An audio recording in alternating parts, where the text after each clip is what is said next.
I got to strangle him to get that performance, and that made me feel pretty good. I'm pretty great. Welcome to Partners in Crisis. I'm your therapy animal, Dr. Fuzzbee. Greg, we talked about that. What are we making Merlin? Uncomfortable. Yes. And Francine, Clark may be a mouse, but he is your partner first.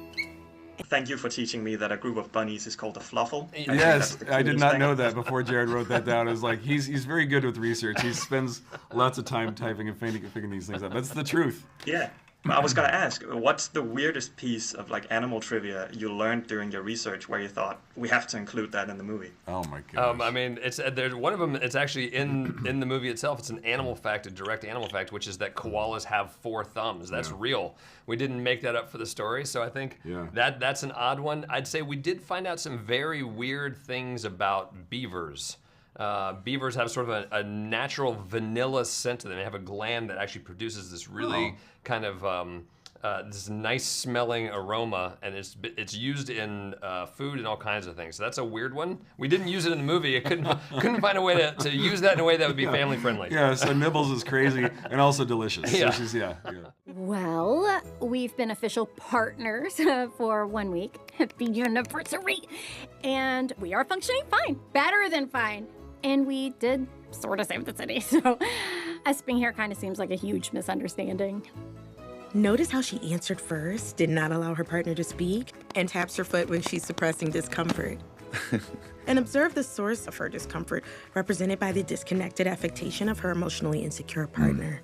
Oh. Yeah, it's funny. When Jared and I first met, I think the first thing we really had was the fox and the rabbit. Like they were core to this, but we're like, this could be a fun spy movie between these two. But very quickly, it became clear that the most unique thing that was coming up was this idea of an animal city built by animals for animals. So quickly, it went from the world of globetrotting spies to animal metropolis, and then it became this police procedural. With Jared and I, but we love film noir, we love buddy cop movies.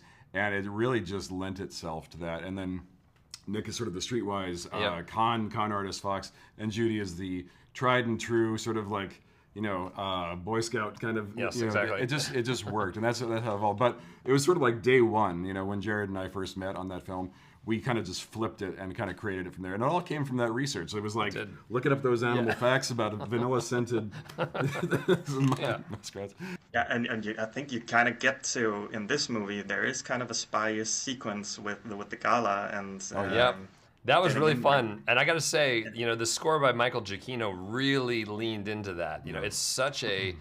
It's such an epic cinematic score that he created, but literally we wanted to have those vibes. It feels very James Bond as they head into that location. Yeah. You've also packed this movie with an incredible number of voice cameos, most of which I only discovered when the credits rolled. Do each of you have like a personal favorite, and why? Well, I'll say just a comment on that. We had a lot of them on stage last night for the premiere here in Los Angeles. It was incredible to see. I think we have 70 speaking parts in this film, which is insane, and many celebrities that we've dreamt of working with. I'm not sure who I can mention without spoiling things. I know. I'll tell you mine. My favorite cameo in it is actually Byron, who plays the role of a deer that gets strangled, and it's my favorite because when he recorded that line, I got to strangle him to get that performance, and that made me feel pretty good. I'm pretty great. This is a make or break assignment. Fail and I will split you up. No snake has set foot in Zootropolis in forever. Hops and Wild? Wild and Hops. The dream team. Sorry, Paul. How do you convince like these huge stars to come in, like record a line or two? I gotta say, this is very unique to anything I think I've ever worked on.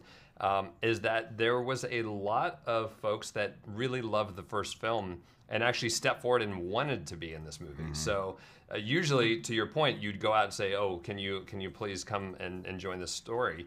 But we were really lucky that we had a lot of folks that said, "Hey, that first movie really meant something to me. It said something to me, and I'd love to be part of the continuation story." And then, of course, there's a lot of Disney legacy cameos. There's a lot of people that we worked with, honestly, because they're our friends. We love working, with the cast of any movie we get to make, and so it was really like a homecoming for us. Yeah, and I love that that's becoming a tradition with these Zootopia stories. Is that we have like many unexpected cameos. Yeah. Yep. You know, this is not your worst idea. Wow, that was almost a compliment. Your worst idea is what you did with your ears.